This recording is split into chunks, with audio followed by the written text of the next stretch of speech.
Trump returned in dramatic fashion, doing a massive rally in Alabama.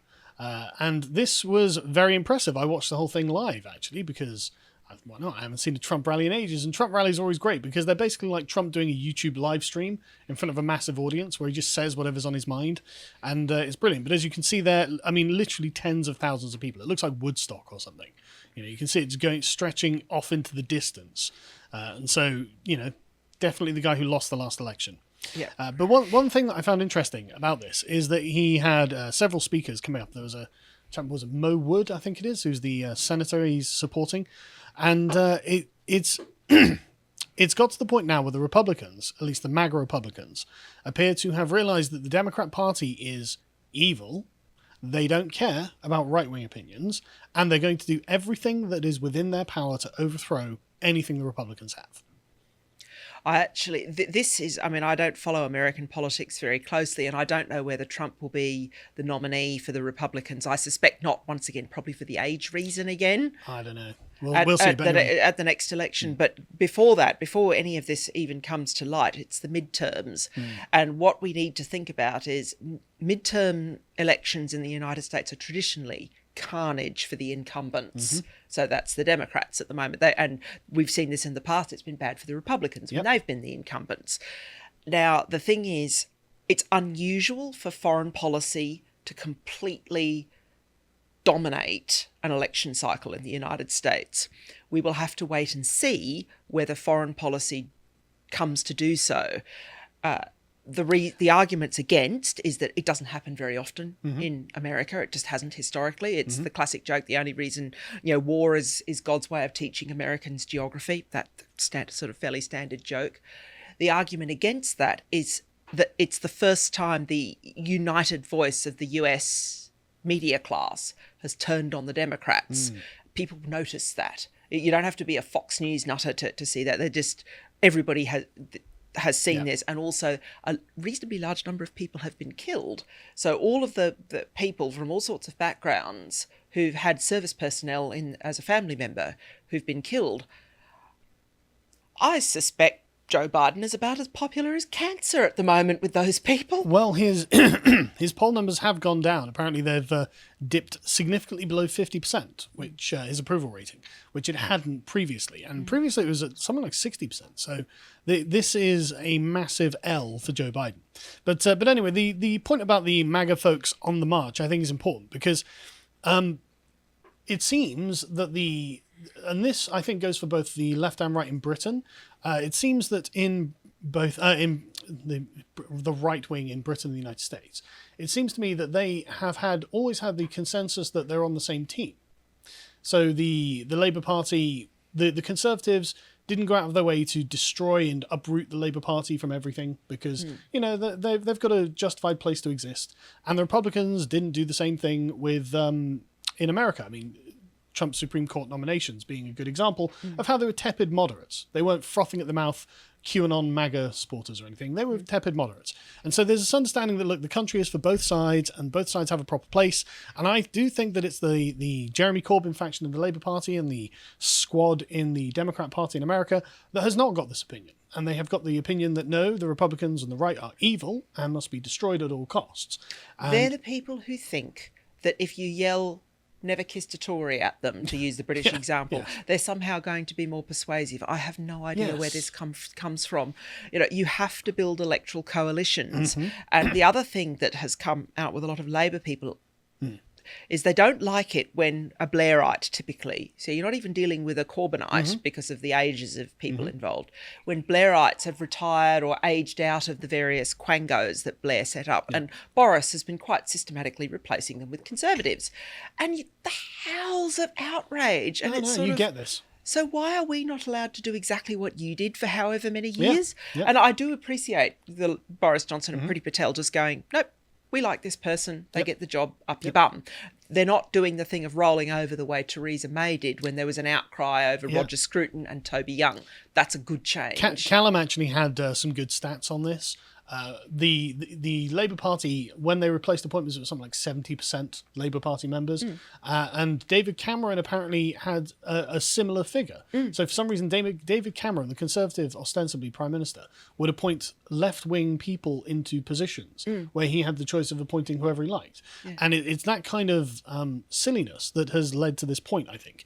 But the point I'm making, though, is that the MAGA folk are very clearly of the opinion that everything about the Democrats is evil and has to go. So they've finally achieved the same sort of warlike mentality that the Squad have got. It's the same set of attitudes, but it's on both sides like that. But it's important to note that this came from the Democrats first, and now it's taken over the Republican Party. And they've realized that there's no holds barred anymore. Like if the Silicon Valley is going to just roundly deplatform a sitting president, if it's going to be constant censorship for the right but no censorship for the left, then no wonder they feel this way. And I don't really blame them, to be honest. But anyway, Trump was on great form. Actually, he didn't seem like a 78-year-old man. He seemed like he was having a very good time and had a very good return. He felt like he had the fight back in him because after the previous election, you could see the wind had been taken out of his sails somewhat because he'd campaigned incredibly hard. Biden hadn't campaigned at all, and somehow Biden was the most popular president in all of human history. So anyway, we've got some great quotes. No administration in history has gotten off to a worse start than the Biden administration. I mean, maybe Abraham Lincoln? Yeah. I think Abraham Lincoln wins that prize by a considerable margin, like this much, as in get elected president, have an enormous civil war. That's hard to top. But maybe Joe Biden's a close second. And Joe Biden is a failed president, and he'll always be a failed president, which appears to be the opinion that he shares with Osama bin Laden and Barack Obama. But there were some great clips, so let's play the first clip. You know what woke means? It means you're a loser. Everything woke. Everything woke. It's true. Everything woke turns to shit, okay? It's true. See, he can get away with that. That's actually funny. It's also true. And it is also true. I mean, I'm sorry. It really does. Okay, I'll do a riff on Donald Trump's line. I'll use one of my mother's about wokery. It sticks to everything like shit sticks to a blanket. Yep. And that's exactly what happens to him. It is. And I just love the fact that in front of tens of thousands of people and millions of people watching, he's just going to be like, yep, wokeness is the problem. And he's right. This was in relation to General Milley. You're aware of General Milley? Oh, that was the bloke who ran all those stupid ads. Yep. That's the general who, when being questioned, was like, yes, I want to know more about our racist country and white supremacy. The full-on woke one. But yeah, apparently he's thinking about falling on his sword because even the wokest of woke generals, is privately telling officers he wishes that Trump was back despite the bad blood. When Trump came to talk about Joe Biden's escapades, shall we say, in Afghanistan, this was his opinion. Oh, dear. It did not have to happen that way. This is not a withdrawal. This was a total surrender. They surrender for no reason. They weren't asking. We had them. I dealt with Abdul. He was the leader. I said, Abdul, anything happens, we are going to rain terror upon you. It will be a terrible thing. You do get the impression with Don't touch our American citizens. Don't ever come to our country. Don't ever come to our country. And you're going to continue fighting your civil war. I can't do that. They've been fighting it for hundreds of years. That's what they do is they fight. And they're good fighters. But I had a good relationship other than that one statement. I said, after I said that, I said, now let's get down to business. And we had a conditions-based agreement. And the new president came into office and he dropped to his knees and he said, come on in and take everything that we have. This is a disgraceful thing, the most embarrassing thing that we've ever seen in this country. There's never been an embarrassment. And the nations of the world, both friend and foe, are looking at us and saying, what the hell happened so quickly to the United States of America? They can't believe it. Not wrong. But yeah, you can see why that little speech made it quite good. You can see why he gets the Caesarist or the Caudillo comparisons, because that is very much the Roman thing. Yes. Okay, we'll leave you alone, but if you shift an inch from what we've agreed, then we will rain down terror on you. That was the way they did things. And it's also the Chinese way of doing things as well. And I suppose, it didn't occur to me to say it earlier, but I'll say it now. If you're Taiwanese, what do you think right now? Well, I think that when China says Joe Biden isn't going to defend you, they might have a point. Yeah, exactly. And I just want to point out that, remember, Trump isn't just an empty, bloviating wind. I mean, he did drop a Moab on the Taliban. So it's not like Trump isn't like, we'll rain down fire and nothing will happen. He means it. That's the thing. That's why the Caesarist points actually are legitimate. It's not blowhardery. He would carry through. We know this. Yes. He did this. But it's also why there was peace across the Middle East and the rest of the world. No one was pushing around and testing the boundaries when Trump was in charge, because they knew that something would happen. And that's not the case with Joe Biden. Anyway, so as he pointed out, it didn't have to happen this way, and this is down to Biden's weakness in the White House, and I totally agree. I don't think it's about any weakness in the American forces or their capacity to deploy troops or anything like that. It appears to be purely a problem with the leadership. I think there are capacity issues, though. Just the whole ability to execute. Sure. I think there are capacity issues. I mean, the extent to which US presidents in an incremental but ramping up way have over a number of years been forced to govern or have decided to govern just by executive order, that's a sign that there are problems in the system. Yeah, the ability to execute. I actually saw a graph of executive orders signed over time, and it began with Bush, but it was still very, very minimal under Bush. And it just gradually gets worse. Under Obama, it starts really going up. Then Trump follows the same pattern, and then Biden's just this rocket. So you can see that, power and authority has been centralized in the executive, and that's fine if you've got a very strong leader, but if you have a very weak leader, that's very bad. But anyway, so let's see what Trump would have done differently. Biden failed totally on the pandemic, and he's now overseeing the greatest foreign policy humiliation in the history of the United States of America. This is the greatest humiliation I've ever seen. Biden's botched exit in Afghanistan is the most astonishing display of gross incompetence by a nation's leader, perhaps at any time that anybody's ever seen. Name another situation like this. Vietnam looks like a masterclass in strategy compared to Joe Biden's catastrophe. And it didn't have to happen. All he had to do is leave the soldiers there until everything's out. Our citizens, our weapons. Then you bomb the hell out of the bases. We have 5 bases.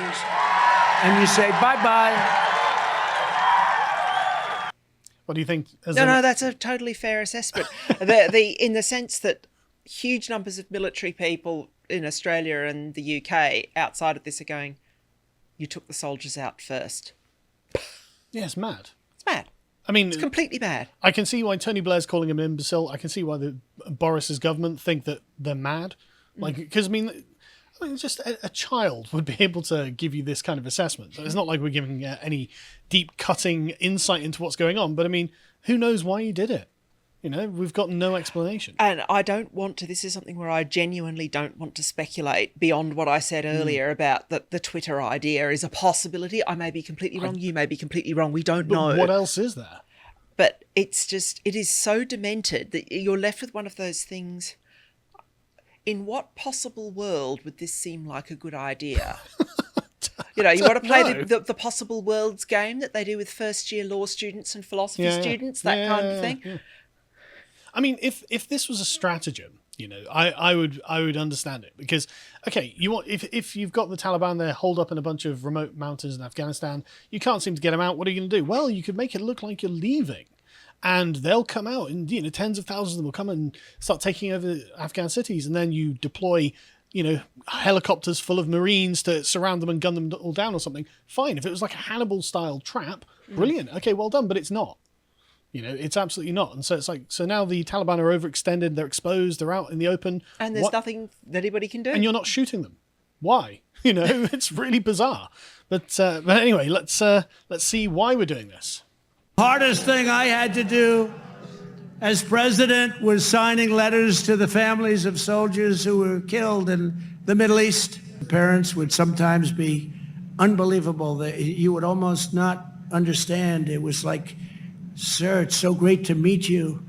And they'd always tell stories about their child. Sir, my son could throw a football so long. He was a quarterback in high school.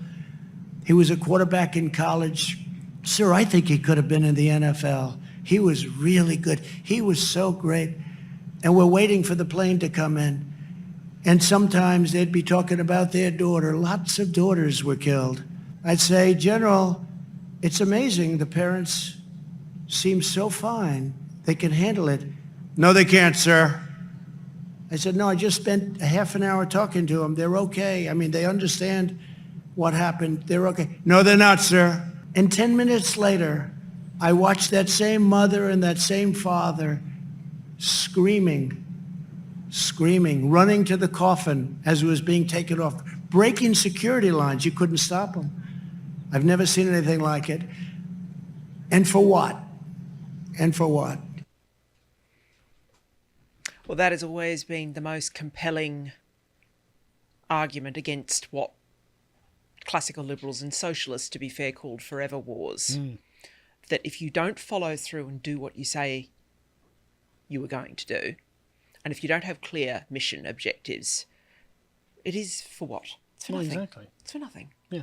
It's a waste of human life and a human talent and potential. So, of course, Trump makes a series of very good points, and the mainstream media only want to report one very small clip where he was talking about the vaccine. Now, Trump, as you might remember, was in charge when the vaccines were being first rolled out, so he was very pro-vaccine because it looked like a way to defeat the coronavirus. And so Trump has maintained this line. He's still pro-vaccines, and the media, and this is just one example, there are dozens of these articles where, oh, look, his crowd booed when he said take the vaccine. Sure. And then Trump was like, well, okay, it's your right. You've got your freedoms. I've taken the vaccine. If it doesn't work, you'll be the first to know, okay? And, made a joke It's a fair out of it. point. Yeah, exactly. It's a fair point, and it's not anything important, and yet this was the one headline they come away with. This is the story. Yeah, this is the story. But anyway, so will Trump run again in 2024? Well, he hinted at it in a Newsmax interview very recently, saying that a lot of people are going to be very happy, and he said this before. And Sean Spicer, his previous press secretary from the first year of his office, also recently came out and said that he thinks he's going to as well. So we'll just have to go through primary season and see what happens. He's going to... Well, no one's going to be him. Like, the Republican Party's Trump's party now. Unless he dies. He is an old guy. Biden will probably die. I mean, they may both die. Well, that's the thing. Like, as you can see from the press conference, Trump still seems to be in remarkably good health for a man who eats McDonald's. I bet Joe Biden doesn't drink. Is that the reason, you think? Didn't you know that? No, I know he doesn't. Donald Trump is as dry and has been dry since he was like 22 or something. Has not touched the stuff. But you think that's the reason? I suspect it's probably got a lot to do with it.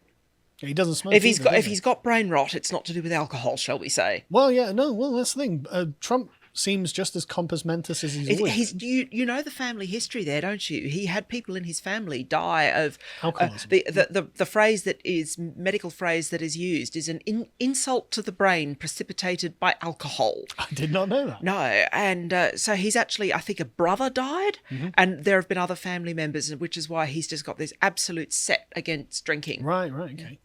Well, there we go. So it looks like he's probably going to run it in 2024. If you enjoyed this segment from the podcast of the Lotus Eaters, you can watch the full broadcast live every weekday at 1 p.m. UK time on lotuseaters.com.